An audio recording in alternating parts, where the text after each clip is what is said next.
전 어렸을 때요, 동네 사람들이 저를 베트콩이라고 불렀어요. 사실은 그게 제 별명이 아니라 저의 형의 별명이 베트콩이었어요. 씻지도 않고 새까매가지고 동네를 갔다가 여기저기 헤집고 다니는 그러한 아이를 보고 사람들이 베트콩이라고 그렇게 불렀던 겁니다. 그런데 저는 그 형에 비하면 까맣지도 않았고 또 더러운 것을 또 저는 싫어했어요. 그런데도 형 친구들은 저를 볼 때마다 형과 동급으로 취급했어요. 베트콩 동생이니까 너도 베트콩이야. 이렇게 불렀던 거예요. 그래서 제 별명이 어릴 때에 저는 형을 따라서 베트콩이 되었어요. 그런데 저는 베트콩이라고 부르는 것이 좋았겠습니까? 싫었겠습니까? 물론 싫었죠. 그런데 그게 계속 고등학교 때까지 계속된 거예요. 뭐 운명인지 아닌지 모르겠지만 말입니다. 그런데 어느 날 베트콩이 사라지고 말았어요. 저희 형이 군대를 간 겁니다. 군대를 가니까 비로소 저는 자유를 얻은 거예요. 베트콩이 사라지니까 저도 베트콩이라고 부르지를 않았어요. 그때까지 저는 베트콩이라고 하는 운명 아닌 운명에 갇혀서 살아야만 했습니다. 그런데 지금 생각해보면 그 별명이 그리 나쁜 거는 아니었다라는 생각이 들어요. 여러분, 동해 번쩍, 서해 번쩍. 우리나라에선 이를 뭐라고 불러요? 홍길동이라고 부르죠.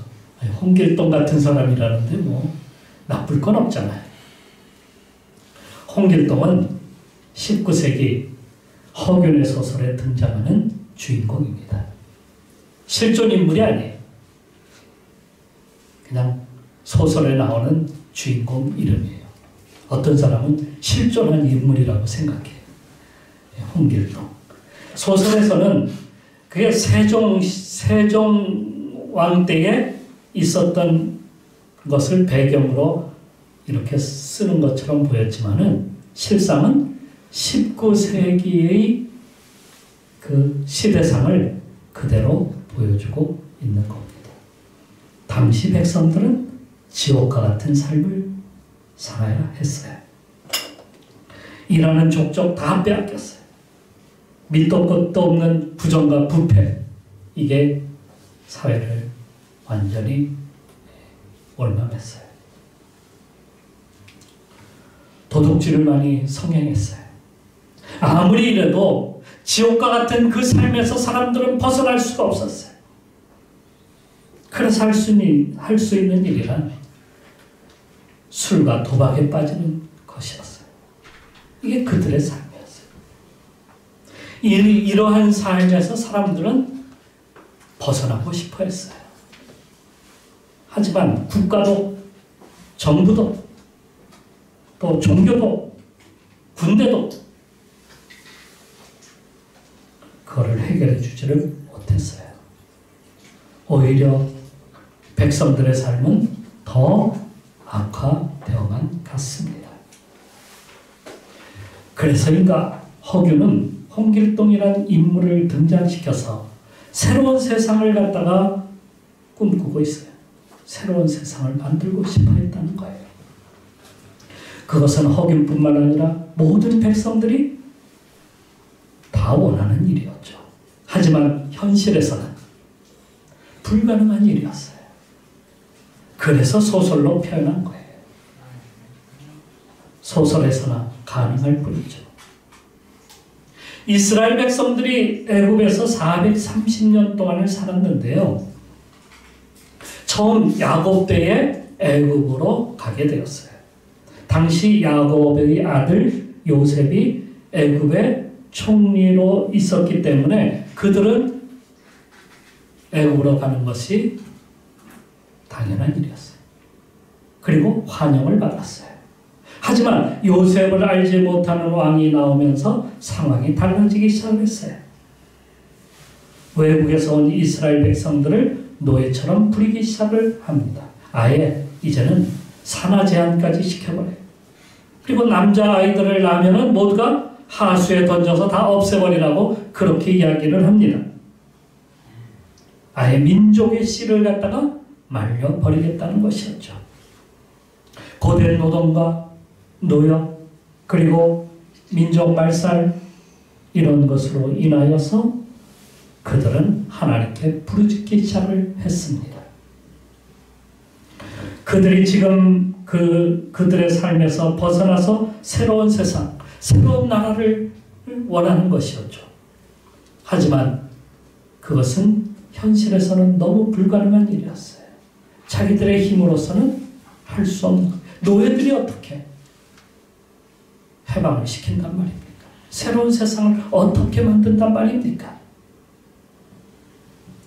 우린 이런 상황을 만나면 어쩔 수 없는 인생이지.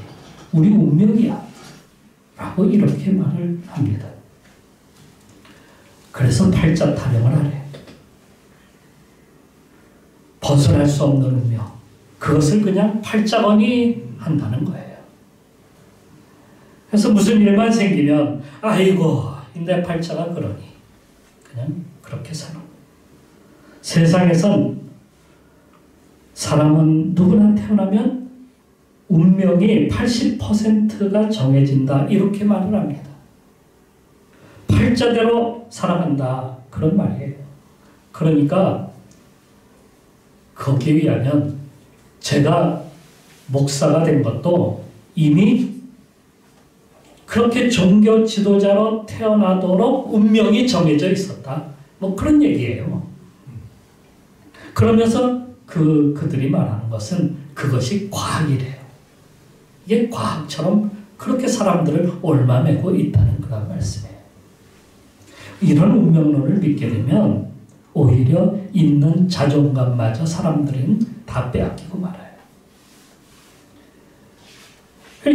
그래서 자기 삶에서 벗어나고 싶어도 벗어날 수가 없는 거예요. 아유, 난 그렇지. 뭐 이렇게 되는 거예요. 이런 부정적인 사고, 이런 부정적인 그러한 생각들이 우리 자존감을 다 갉아먹어버리고 그리고 우리 속에 깊은 우울감을 갖다가 찾고 만들어내는 거예요. 그래서 내 팔자가 그러니 나는 항상 그래. 에휴, 자식 복도 남편 복도 아내 복도 없어. 지지리도 못난 그러한 팔자야. 뭐 이렇게 자기 스스로를 말. 또 어떤 사람은 학생들 가운데는 그래요. 아, 본래 난 머리가 나빠요. 아니 본래 머리가 나빠서는 안 된다는 거예요. 저는 수학 안 돼요. 저는 영어가 안 돼요. 본래 머리가 나빠서 그래요. 이게 자기 팔자라는 거예요. 그래서 스스로가 자포자기 해버리는 그런 인생이 되고 가는 거예요. 그러니 있는 자존감 다 잃어버리고 삶은 우울해지고 결국에 그 인생은 힘들게 살 수밖에 없다 하는 거예요. 자살률 세계 1위가 괜히 된 게 아니에요.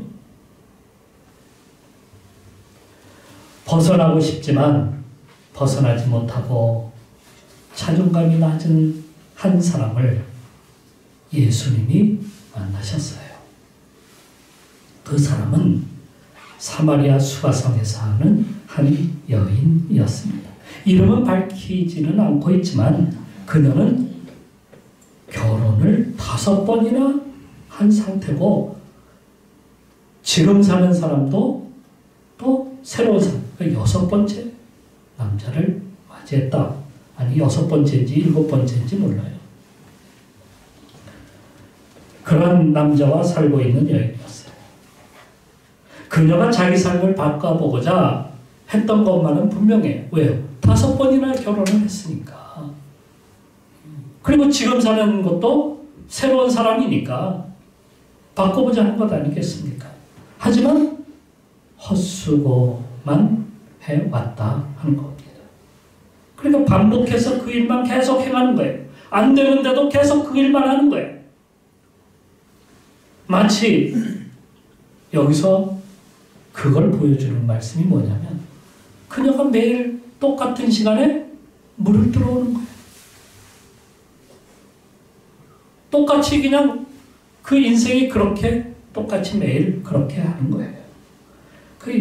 그러니까 그런 인생이 결국은 어떻게 됩니까? 그냥 자포자기한 거예요. 그냥 그 시간에 그냥 물만 들어가는 그러한 것처럼 인생이 그렇게 돼버리고 마는 거예요. 물을 달라고 하는 예수님을 보자 그녀는 예수님을 그냥 여느 남자처럼 그렇게 여겼어요. 이렇게 얘기합니다. 당신은 유대인으로서 어찌하여 사마리아인 여자인 나에게 물을 달라 하나이까? 자기를 찾는 남자들 대부분 다 그렇지 뭐. 처음에는 그렇게 시작하지.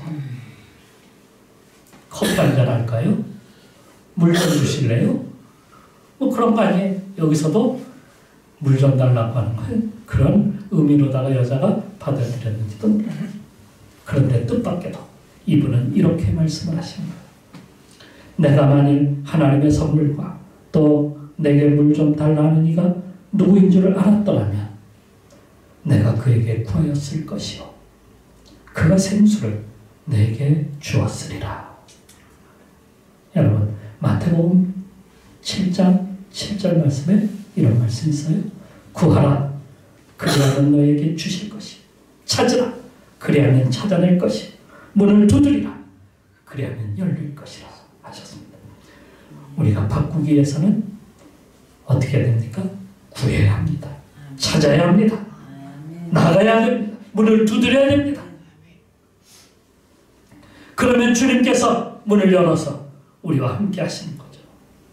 그러면 영원한 생수를 마실 수 있는 거예요. 그녀는 당장 그 문을 통해서 자기 삶이 바꾸기를 원했어요. 그 문을 내게 주사 목마르지 않고 또 여기 물길로 오지도 않게 하옵소서. 그 말은 뭐예요? 내 삶을 바꿔보고 싶은 거예요. 이게 그녀가 원한 거예요. 하지만 문제는 어디에서 돌아서야 되는지 모르는 거예요. 그래서 예수님은 그럼 너의 남편을 데려오라 하신 거예요. 그녀는 이런 예수님이 이렇게 말씀하실 때 어떻게 생각했을까? 자기의 부도덕함을 들춰서 꼬투리를 잡을 줄로 여겼던 거예요. 그게 율법입니다. 율법은 죄를 드러나게 만드는 거니까요. 그러니까 이런 겁니다. 네가 율법을 따르지 않았으니까 너의 삶이 그렇게 된 거야. 책망할 줄 알았어요. 이게 신명기적 운명론이에요. 신명기적 운명론은 율법을 지키면 복을 받고 지키지 않으면 저주를 받는다. 그러니까 네가 그렇게 된 거야. 이렇게 되는 거예요. 그러니까 보통 사람들은 그걸 지금까지 믿어온 거죠. 유대인들도 그걸 믿은 거 아니에요. 네 삶이 그렇게 된 거는 네가 말씀을 지키지 않았기 때문이야. 거기서로 끝나버리는 거예요. 해결책이 그 다음에 있어야 되는데 해결책을 이야기 안 해줘요. 그냥 비판만 하는 거예요. 사람들이 교회 문턱에 와서 돌아가는 이유 중 하나는 바로 이거예요. 네가 지은 죄 때문에 그렇게 된 거야. 그러니까 네 책임이야. 매일 비난과 비판 속에서 오히려 주눅이 들고 자존감만 낮아집니다. 삶은 변하지 않고 기도에도 바뀌지 않습니다. 그러니까 믿다가 어려움이 오고 힘들면 포기하는 거예요. 근본적인 문제가 해결돼야 되는데 근본적인 문제는 해결되지 않고 그냥 변하지 않고 그냥 교회만 왔다 갔다 하면서 40년, 50년을 살아. 어떤 분은 평생 교회 다니는 분도 있는데 그 삶을 보면 변하지 않아. 매일 똑같아. 무엇 때문입니까? 그래도 대단한 일이에요. 그거 바뀌지도 않는데 계속해서 교회를 나오는 것만 해도 대단해. 사마리아 여인도 돌아가지 않고 이렇게 말을 합니다. 거기서 돌아서야 되는데 그녀는 돌아서지 않았어요. 그래도 얼마나 대단한 겁니까? 그녀는 이렇게 말합니다. 우리가 뭐 잘못 믿어서인가요? 내가 뭐 잘못 믿었나요? 그런 거예요. 그 말씀이 뭐냐면 여기에 이렇게 얘기해요. 뒤에 가면은 우리 조상들은 20절에 이 산에서 예배하였는데 당신들의 말은 예배할 곳이 예루살렘에 있다 하더이다. 우리가 뭐 잘못 믿어서 그런가요? 그런 뜻 아닙니까? 그렇습니다. 예수님은 그것을 지적하십니다. 너희는 알지 못하는 것을 예배하고 우리는 아는 것을 예배하노니. 이 사람들은 그냥 뭔지 모르고 그냥 교회 다닌 거예요. 어떻게 해야 될지 모르고 교회를 다니는 거예요. 이게 근본 문제예요.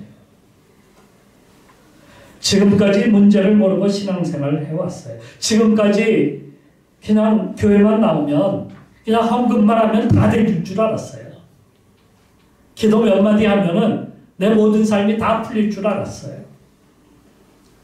그게 바른 신앙생활이거니 하면서 그냥 빠지지 아니하고 선데이 크리스찬이 되어서 교회 나온 거예요. 예배 잘 드려야 한다는 것을 말하고자 함이 아니에요.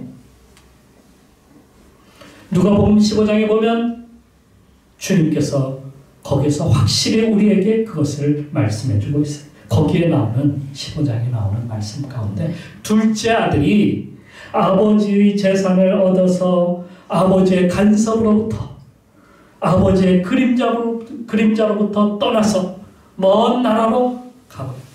그림자가 없는 아버지의 간섭이 없는 그러한 곳으로 가버린 거예요. 물론 그곳에서 그가 그 재산을 가지고 허랑방탕하면서 다 허비해버리고 만 것이죠. 망하고 말았어요. 급기야는 돼지 치는 곳으로 보내져서 돼지밥 그 쥐염 열매를 먹으면서 살아야만 했습니다. 그는 자신의 근본적인 문제를 거기서 비로소 생각하게 됐어요. 그 근본적인 문제가 무엇이냐? 재산을 허비한 것이냐? 허랑방탕한 것이냐? 아니면 그걸 가지고 그 음행한 일에 다 써버린 것이냐? 그게 죄일 수도 있죠. 하지만 근본적인 문제는 그게 아니었어요. 근본적인 문제는 무엇입니까? 아버지로부터 떠나버린 것이었어요. 그래서 생각하기를 우리 집에 있는 일꾼들은 아버지 집에 있으면서도 풍족하게 먹고 살지 않느냐.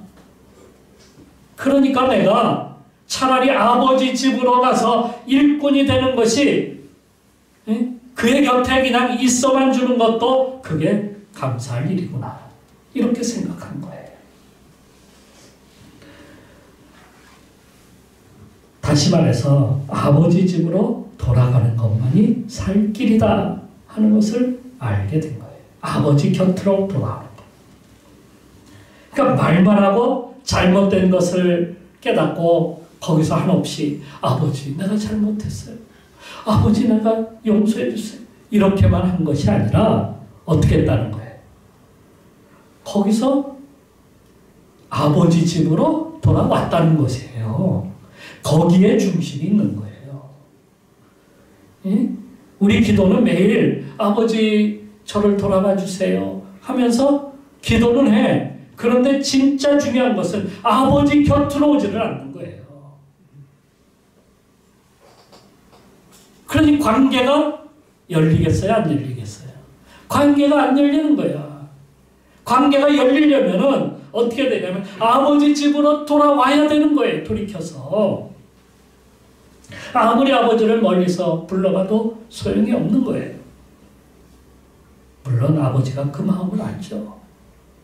하지만 아버지 곁으로 와야 아버지가 그를 안아주고 그에게 옷을 입히고 그에게 모든 것들을 다시 돌이킬 거 아니에요. 그러니까 진정한 예배는 무엇이냐? 아버지 앞에 나와서 관계를 여는 것이 진정한 예배라는 거예요. 모세와 이스라엘 백성들을 보면 알 수가 있습니다. 물론 모세도 전엔 백성들과 똑같았어요. 그래서 광야에서 돌아다니면서 그냥 기도도 했겠죠. 부르짖기도 하고. 하지만 하나님께 나가서 관계가 열리기 시작하면서 그의 삶은 달라지기 시작한 겁니다. 반면에 이스라엘 백성들은 모세가 시내산에 올라가고 없게 되자 그들은 어떻게 합니까? 그들은 광야에서 그곳에서 막 금송아지를 만들어 놓고 그게 하나님이라고 절하고 거기에 막 난리를 치는 거예요. 거기다가 예배하고. 그것이 그 급기야는 문제가 가데스 바네아라고 하는 곳에서 터졌습니다. 거기서 가나안 땅으로 12명의 정탐꾼을 보내게 되었는데 그들이 돌아와서 하는 말을 듣고 백성들 모두가 그들의 말을 믿었어요. 12명 중 10명의 정탐꾼들은 자신들이 가나안 땅에 들어가 보니까 거기에 그 아낙 자손들이 살고 있는데 그 아낙 자손들은 성도 크고 그들은 막 거인족이어서 우리는 거기에 비하면 메뚜기 같다는 거예요. 메뚜기 같다. 메뚜기. 아, 우리는 메뚜기에 불과하구나. 우리는 아무것도 아니구나. 우린 들어가면 다 죽겠구나. 이렇게 생각을 한 거예요. 그래서 백성들은 갈렙과 여호수아 2명의 그 정탐꾼들의 말을 믿지 않았어요. 그 정탐꾼들은 2명은 뭐라고 얘기했냐면 하나님께서 주신 땅이므로 들어가서 차지하면 우리가 그들을 쫓아내고 우리 것으로 하나님이 우리에게 주실 것이다. 그걸 믿어야 되는데 10명의 말만 듣고 자신들은 메뚜기 같다는 거예요. 그때부터 백성들은 아이고 우리는 이제 다 죽었다. 우리 메뚜기와 같은 우리는 이제는 어떻게 우리가 누굴 믿고 누구에게 어디로 가야 되냐. 한탄과 원망의 소리만 높아졌어요.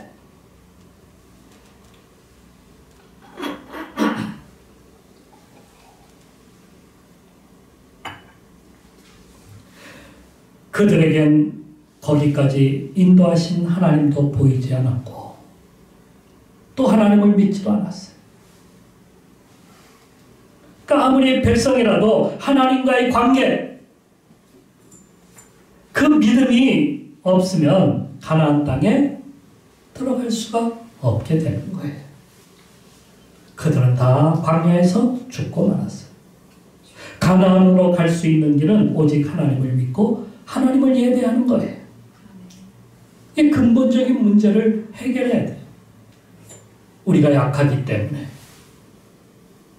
우리가 잘못되었기 때문에 죽어야 된다 하는 것이 아니라 돌이켜서 하나님 앞으로 돌아가야 된다는 거예요.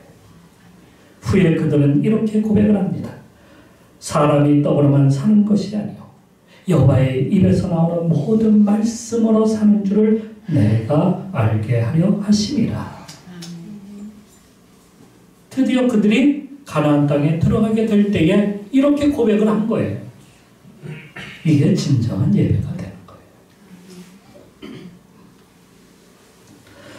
사람은 태어나기 전에 엄마의 품속에서 10개월을 지내게 됩니다.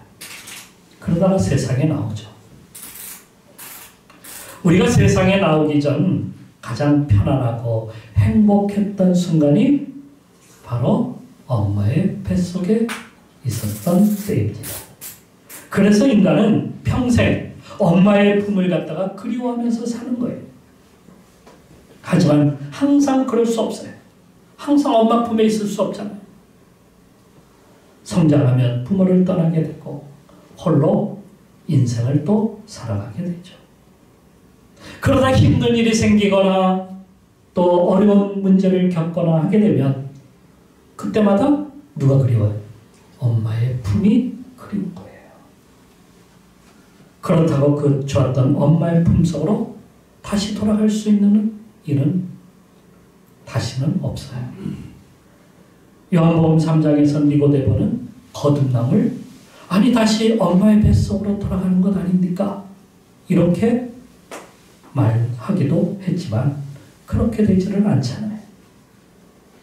그러나 엄마의 품에 있었을 때에 충분한 사랑을 받거나 관심을 받고 자라나야 되는데 충분하지 못한 사람은 원초적 상처가 생긴다는 거예요. 그것을 프로이드는 문명 속의 불만이라고 이렇게 말을 했어요. 그 불만을 채우기 위해서 술, 마약, 또 반려동물, 사람, 게임, 도박 이런 것에 빠지고 만다는 거예요. 이 결핍의 원인은 어디에 있는 겁니까? 내가 못 배워서 그런 겁니까? 내가 잘생기지 못해서 그런 겁니까? 내가 부모를 잘못 만나서 그런 겁니까? 바로 과거의 엄마의 관계에서 그 관계가 조금 어긋났기 때문이에요. 그래서 생기는 것이 결핍이라. 이걸 채우려고 술에 빠져듭니다. 카지노에 앉아서 시간을 보내거나 강아지에게 일방적인 사랑을 갖다 계속해서 쏟아내죠. 요즘 강아지 키우는 분들이 거기에 빠져서 사는 분들 참 많아요. 물론 아닌 분도 있죠. 일방적인 그러한 사랑, 그러니까 원사이드적인 사랑을 계속하는 거예요. 이것이 내 힘으로 통제가 안 될 때도 있어요. 정상적인 삶마저 무너지게 만드는 거예요. 이게 오늘날 사람들의 문제고 그것을 관계 결핍이라고 사람들은 말을 합니다. 사마리아 여인도 그랬습니다. 그녀에게서 나타난 문제는 관계 결핍이었어요.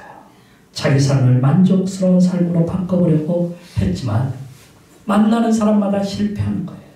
그래도 그녀는 어떻게 해요? 계속 그 일을 반복해 가는 거예요. 인간이 에덴 동산에 있을 때에 깨달았어야 했었는데 오히려 인간은 하나님과의 관계를 갖다가 깨트려버리고 말았어요. 하나님과의 약속을 갖다가 어기고 자기가 인생의 주인처럼 그렇게 행동하며 살아가게 됩니다. 그런 불만 요소가 에덴 동산에서 출발된 이후에도 계속됐어요. 그 부족함을 채우기 위해서 남의 것을 빼앗기도 하고 부리기도 하고 죽이기도 하고 오늘날 사람들의 삶이 그렇게 변해온 거예요. 그래서 결국 인생은 유리하는 자가 되었다라고 이렇게 말씀을 하는 것이죠. 그리고 마지막에 가서는 모두가 한 곳을 그리워합니다. 죽을 때 사람들은 뭐라고 얘기해요? 다 좋은 곳 가기를 원하잖아요. 그 한 곳, 그것을 그리워하는 거예요. 하지만 현실은 이런 관계 결핍으로 늘 힘들고 어렵습니다. 거기로부터 생긴 문제인데 거기로부터 우리 문제가 발생이 됐는데 그건 해결하지 않고 우리는 계속해서 내 지금 살아가고 있는 환경이 뭐가 문제가 있어서 누구 때문에 자꾸 그것을 갖다가 핑계를 대고 돌아서지를 않으려고 하는 거예요. 그리고 뭔가를 죽도록 쫓아다니죠. 그것이 종교이든 그것이 사람이든 그것이 돈이든 있어도 달리고 없어도 달립니다. 하지만 사람을 만나도 그렇고 물질이 채워져도 그렇고 그때뿐이에요. 그때뿐이지 또 조금 지나면 더 다른 것, 또 많은 것, 더 갖고 싶은 것, 새로워지고 싶은데 새로워지지를 않는 거예요. 그러니까 더 가지려고, 더 많이 쏟으려고, 더 다른 사람을 자꾸 이렇게 되는 것이죠. 그것을 지금까지 우리는 60평생, 70평생 그렇게 해온 겁니다. 그래도 바뀌지 않습니다. 벗어날 수 없을까요? 그런 인생을 사는 사마리아 여인을 향해서 주님은 네가 말한 그리스도가 내라, 내다, 내가 그라 이렇게 뒤에서 말씀하고 계십니다. 그러니까 그리스도 앞에 나가는 일만이 참된 길이다. 그게 살 길이다. 그 관계를 여는 것만이 우리의 길이다. 누가 보여주신? 그리스도가 하나님께 나가는 길을 보여주시는 거예요. 하나님과의 관계가 열리면 풀립니다. 하나님과의 관계가 열리면 해결됩니다. 하나님과의 관계를 열어놓는 것만이 우리가 살 길임을 우리 다시 한번 깨닫고 다시 돌아갑시다. 어디로요? 주님께로 돌아가는 길. 그것만이 우리의 살 길이다. 그것만이 벗어날 수 있는 길이다. 그것만이 우리가 새롭게 되는 길이다. 오늘도 주님 앞에 더 가까이 바뀌어지는 시간이 되기를 축원합니다. 기도하겠습니다. 우리에겐 하나님의 사랑으로 채워져야 될 부분이 있습니다. 그런데 그것이 비어있기 때문에 우리 인생은 항상 공허하고 외롭고 쓸쓸합니다. 그 쓸쓸함을 달래보자 우리는 점쟁이도 찾아가고 종교에도 열심히 해보고 하지만 채워지지 않습니다. 변하지 않습니다. 벗어나고 싶지만 내 인생 내 마음대로 되지 않으니 얼마나 힘들겠습니까? 그것이 되려면 우리 속에 하나님으로 채워져야 합니다. 하나님만이 주십니다. 그래서 주님께 나와야 합니다. 주님이 하나님과 우리 관계를 열어주시기 때문이죠. 그냥 가는 그냥 인사만 하고 많은 그러한 인생이 되지 말고 아버지와 아들의 관계로 삽시다. 이미 우리를 아들로 만들어 주셨어요. 인정해 주셨어요. 그러기에 오늘 우린 그 관계를 다시 열면 됩니다. 그분 앞에 가까이 가기만 하면 됩니다. 가까이 가면 주님께서 열매를 맺게 해주신다. 열어주신다. 약속하십니다.